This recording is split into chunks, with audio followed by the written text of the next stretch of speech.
বামফ্রন্ট রেখে গেছিল 2 লাখ কোটি টাকা ঋণ, আজকে 8 লাখ কোটি টাকা ঋণ। বামফ্রন্টের সময় মাথা পিছু ঋণের পরিমাণ 19,000 টাকা, মমতা ব্যানার্জির সময় 80,000 টাকা। 500, 1000, 1500 কি হয় বন্ধু? কেন চাকরি নেই? কেন প্রতি বছর এসএসসি, পিএসসি, প্রাইমারির চাকরি হয় না? এই রাজ্যে কত ভ্যাকেন্সি ফাঁকা জানেন? 6 লক্ষ ভ্যাকেন্সি ফাঁকা, আরো 6 লক্ষ কর্মসংস্থানের অবলুপ্ত করেছে। আপনারা জানেন 51টা এমপ্লয়মেন্ট এক্সচেঞ্জ তালা চাবি লাগিয়েছে তৃণমূল কংগ্রেস। আপনারা জানেন বামফ্রন্টের 99 লক্ষ বেকার, মমতা ব্যানার্জির আমলে 2,15,00,000 বেকার হয়েছে। মেখলিগঞ্জে, হলদিবাড়িতে, জলপাইগুড়ি, কোচবিহারের যে কোনো গ্রামে যান, দেখবেন সেই গ্রামে কোন পুরুষ যুবক বাড়িতে নেই। আপনার বাড়ির ভাইটা কোথায়? আসামে গেছে কাজ করতে। আপনার বাড়ির ভাইটা কোথায়?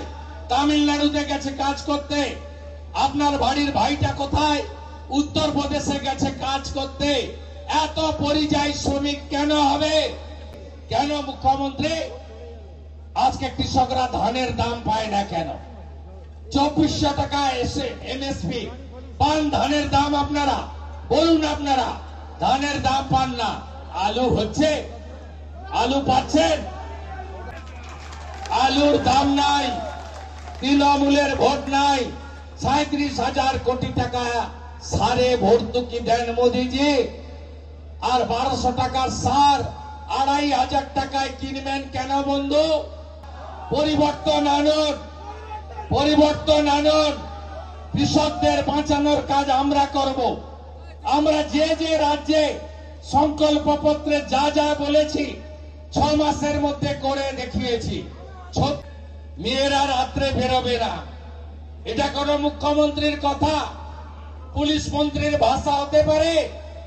মা বোনেরা, কথা দিলাম, পাশেই আসাম, হেমন্ত বিশ্ব শর্মা, ওখানে ধর্ষণের ঘটনা হলে ধর্ষকদের সকালে পুলিশ তোলে আর বিকালবেলা খরচ করে দেয়।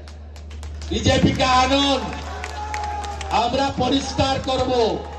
হিসাব করুন, এসএইচজি গ্রুপ বিহার যদি লাখপতি দিদি বানাতে পারে, বিহারে, ইউপিতে আপনাদেরও আমরা লাখপতি দিদি বানাবো।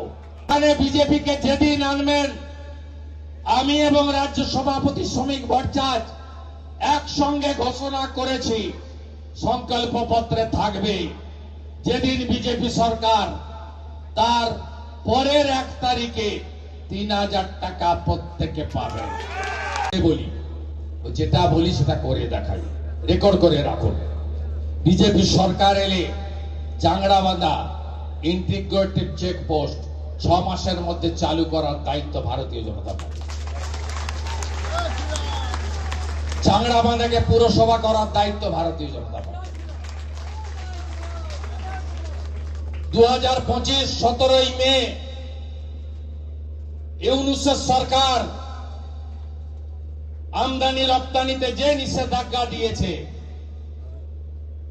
আমি ইমিডিয়েটলি জয়শঙ্করজির সঙ্গে কথা বলবো, পীযূষ গোয়েলজির সঙ্গে কথা বলবো। এখন নির্বাচিত সরকার এসেছে বাংলাদেশে, এটা যাতে যত তাড়াতাড়ি উঠে যায়, যাতে আপনারা এপার ওপারে বাণিজ্যের কাজ, ব্যবসার কাজটা ঠিকঠাক করতে পারেন, এটাও দেখে দেওয়ার দায়িত্ব আমাদের, আমরা দেখে দেব।